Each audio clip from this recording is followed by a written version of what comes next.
Students, आपके लिए good news ये है कि पिछले कुछ टाइम से आइल्स के जो एग्ज़ाम है काफ़ी ज़्यादा इजी देखने को मिल रहे हैं। स्पेशली जो पहले 2 एग्ज़ाम की मैं बात करूं, काफ़ी ज़्यादा इजी एग्ज़ाम आपको देखने को मिल रहे हैं। पैसेजेस भी रिपीट हो रहे हैं, लिसनिंग भी रिपीट हो रही है, राइटिंग भी रिपीट हो रही है, स्पीकिंग के जो क्यू कार्ड आपको दिए जा रहे हैं वही क्यू कार्ड आपको पूछे जा रहे हैं। तो काफ़ी मज़ेदार काम इस टाइम पे चल रहा है। लेकिन इसका मतलब ये नहीं है कि आपका एग्ज़ाम 100% क्लियर ही हो जाएगा, क्योंकि आप लोग एग्ज़ाम में कुछ ऐसी गलतियां करने वाले हो जिसको आपको अवॉइड करना चाहिए। तो वो सारी गलतियों के बारे में एक एक करके मैं बात करूंगा और समझाऊंगा कि कौन सी गलती आपके ऊपर भारी पड़ सकती है, जिसका आपको खास ध्यान रखना है। तो आइए हम वीडियो को स्टार्ट करते हैं। लेकिन उससे पहले अगर आपने चैनल पे फर्स्ट टाइम विजिट किया है तो चैनल को सब्सक्राइब करके वीडियो को छोटा सा लाइक देके प्यारा सा कमेंट जरूर छोड़ दें। सबसे पहले हम शुरुआत करते हैं रीडिंग मॉड्यूल से। तो उसमें सबसे पहली गलती जो स्टूडेंट करते हैं वो है यस नो की जगह पर ट्रू फॉल्स और ट्रू फॉल्स की जगह पर यस नो लिख देना। ज्यादातर ये वाली गलती लास्ट वाले सेक्शन में होती है, थर्ड पैसेज में, क्योंकि मोस्टली जो क्वेश्चन होते हैं थर्ड पैसेज में वो यस नो वाले होते हैं और स्टूडेंट उसकी जगह पर ट्रू फॉल्स लिख आते हैं।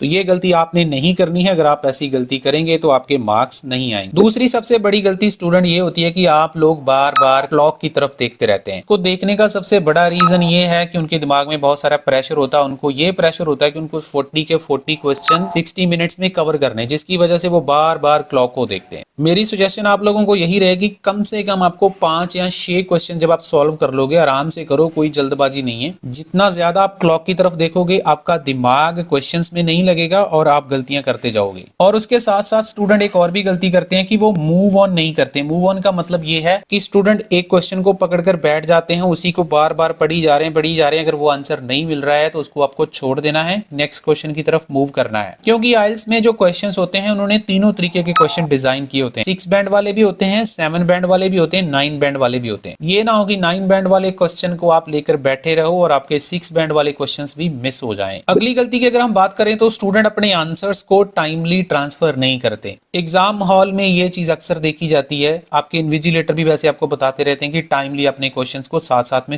ट्रांसफर करो, लेकिन बहुत सारे स्टूडेंट का ये फर्स्ट एक्सपीरियंस होता है तो वो ट्रांसफर नहीं करते हैं और end of the day time खत्म हो जाता है और आपके आंसर्स वैसे ही रह जाते हैं, आपको 0 मार्क्स मिलता है। नेक्स्ट गलती की अगर हम बात करें तो वो है इंस्ट्रक्शंस की गलती। एग्जाम्पल के तौर पर अगर हम समरी वगैरह सॉल्व कर रहे हैं तो कई बार हमारे पैसेज में हाइफनेटेड वर्ड्स मिल जाते हैं। हाइफनेटेड वर्ड्स क्या होते हैं? हाइफनेटेड वर्ड्स वो वर्ड्स होते हैं जो 2 वर्ड्स को जोड़कर एक वर्ड बनता है। एग्जाम्पल के तौर पर जैसे आप लोग स्क्रीन के ऊपर देख सकते हैं, सेल्फ कॉन्फिडेंस। देखने को ये 2 वर्ड हैं लेकिन इसके बीच में आपको एक हाइफन दिख रहा होगा। तो अगर पैसेज में सेल्फ कॉन्फिडेंस लिखा है और क्वेश्चन की इंस्ट्रक्शंस आपको ये बोल रही हैं कि आपको 1 वर्ड लिखना है, तो आपने कंफ्यूज नहीं होना है। आपको ये दोनों वर्ड लिखने हैं और इन दोनों वर्ड्स के बीच में हाइफन डालना भी बहुत ज्यादा जरूरी है। उसी प्रकार से जैसे प्री प्लान्ड एक वर्ड है तो ये दोनों को मिलाकर एक वर्ड बन रहा है। आपने ऐसे नहीं लिखना है कि प्लान्ड लिख दिया या अकेला प्री लिख दिया या फिर आपने कॉन्फिडेंस लिख दिया या फिर सेल्फ लिख दिया अलग अलग। उस केस में भी आपका आंसर गलत ही जाएगा। और कई बारी जो बॉक्स में ब्लैंक्स दी होती है ना, वहां पर भी हम लोग गलती करते हैं। मतलब उन्होंने लेटर्स लिखे होते हैं कि आपको लेटर्स ट्रांसफर करने हैं A to H या A to J,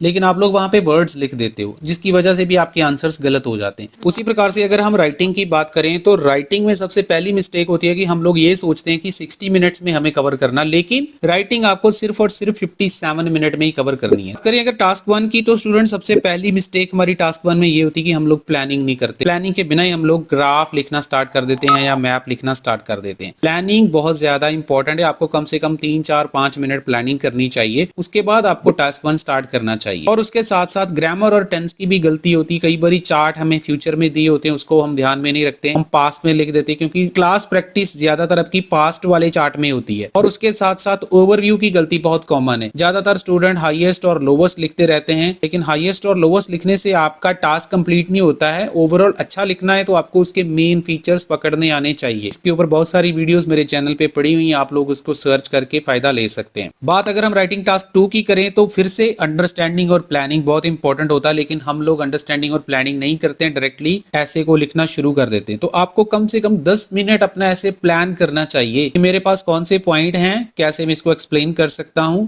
और उसके बाद अपनी पोजीशन को डिसाइड करना चाहिए। और उसके बाद अगर हम लास्ट में बात करें, जैसे ही आप अपना सारा कंप्लीट कर लेते हो तो प्रूफ रीडिंग बहुत ज्यादा इंपॉर्टेंट होती है। जैसे मैंने आपको बोला था कि 57 मिनट में आपको खत्म करना है, तो 57 मिनट में आपका राइटिंग का काम खत्म हो जाना चाहिए और लास्ट वाले जो 3 मिनट हैं उसके ऊपर आपको प्रूफ रीडिंग करनी है। प्रूफ रीडिंग का मतलब ये होता है कि आप खुद टीचर बन जाते हो और चेक करते हो कि मैंने कहाँ कहाँ गलतियां करी हैं। उसमें छोटी मोटी गलतियां जैसे एस की गलती, कॉमा की गलती, कैपिटलाइजेशन की गलती, फुल स्टॉप की गलती, सब गलतियां अगर आप वहां पे ठीक कर लेते हो तो काफी ज्यादा चांसेस होते हैं कि आप हाफ बैंड अपना वहां पर ही बढ़ा लेते हो। उसके बाद अगर हम लिसनिंग की बात करें तो सबसे पहली गलती यही मैं आपको बताना चाहूंगा इंस्ट्रक्शंस की ही होती है। ये जो इंस्ट्रक्शंस आपको स्क्रीन के ऊपर दिख रही हैं, वन वर्ड एंड और अ नंबर, ये बहुत ही खतरनाक इंस्ट्रक्शंस होती हैं। इसमें आपका एक वर्ड भी पॉसिबल है, एक नंबर भी पॉसिबल है और ये दोनों भी पॉसिबल है, क्योंकि ये इंस्ट्रक्शंस में एंड भी यूज किया है और भी यूज किया हुआ है। तो जब भी आप स्पेशली अगर फर्स्ट सेक्शन की बात करें, जब आप लिसनिंग कर रहे हो तो आपको बहुत ज्यादा केयरफुल होना पड़ता है। नेक्स्ट मिस्टेक की बात करें तो बहुत सारे स्टूडेंट स्पीकर का नाम नोट डाउन नहीं करते हैं। जब आप पहले सेक्शन में हो या दूसरे सेक्शन में हो तो आपको स्पीकर के नाम जरूर लिख लेने चाहिए। कई बार क्या होता है, स्पेशली थर्ड सेक्शन में या सेकंड सेक्शन में ये चीज होती है कि एक ट्यूटर होता है, एक स्टूडेंट होता है और वो दोनों मेल होते हैं और तीसरा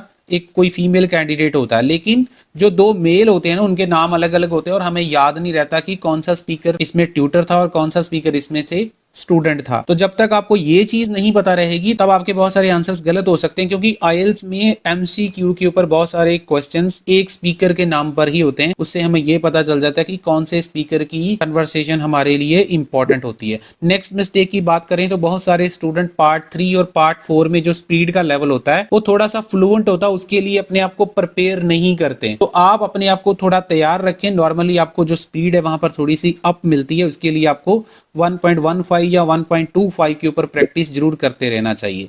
लास्ट में स्पेलिंग के बारे में बोलूंगा। स्पेलिंग्स बहुत इंपॉर्टेंट होते हैं। एस वगैरह की गलती बहुत कॉमन होती है स्टूडेंट से। कई बार एस नहीं लगना होता तो लगा देते हैं, कई बार लगाना होता है तो मिस कर देते हैं, तो ये भी बहुत बड़ी मिस्टेक है। इसके ऊपर भी आपको जरूर वर्कआउट कर लेना। तो मेरी तरफ से आप सभी लोगों को गुड लक है। किसी भी स्टूडेंट को ऑनलाइन क्लासेस चाहिए, नंबर आपको स्क्रीन के ऊपर दिख रहा है। इसके अलावा जैसे मैंने आपको प्रेडिक्शन का भी स्टार्टिंग में बताया था, तो आप लोग स्क्रीन के ऊपर देख सकते हैं। लेटर आपको स्क्रीन के ऊपर दिखाई दे रही है। ये हम जो प्रेडिक्शन पीडीएफ आपको देते हैं जिसमें हमने चारों के चारों मॉड्यूल कवर किए होते हैं, ये रिसेंटली अभी एग्जाम में रिपीट हुई है हमारे ही प्रेडिक्शन पीडीएफ से। उसके अलावा आप लोग स्क्रीन के ऊपर लिसनिंग का एक सेक्शन देख रहे हैं।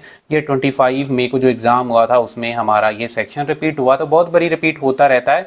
अगर आप चाहे तो हमसे प्रेडिक्शन बाय कर सकते हैं। उसके चार्जेस 499 रहेंगे। और उसके साथ साथ क्रैश कोर्स का मैं बताना चाहूंगा, उसका आपको 100% एडवांटेज मिलेगा। आप लोग रिजल्ट देख सकते हैं स्क्रीन के ऊपर। अभी जो रिजल्ट आया रिसेंट जो एग्जाम निकल कर गया है ना, उसका रिजल्ट मैं दिखा रहा हूँ। 1500 का हमारा ये कोर्स है। इसमें हमने सारे मॉड्यूल की ट्रेनिंग कवर की हुई है। इसमें हमने सारे मॉड्यूल के tips, tricks, shortcuts, copy paste method, writing के टास्क 1 टास्क 2 कैसे लिखना है, सब कुछ हमने इसमें कवर किया हुआ है।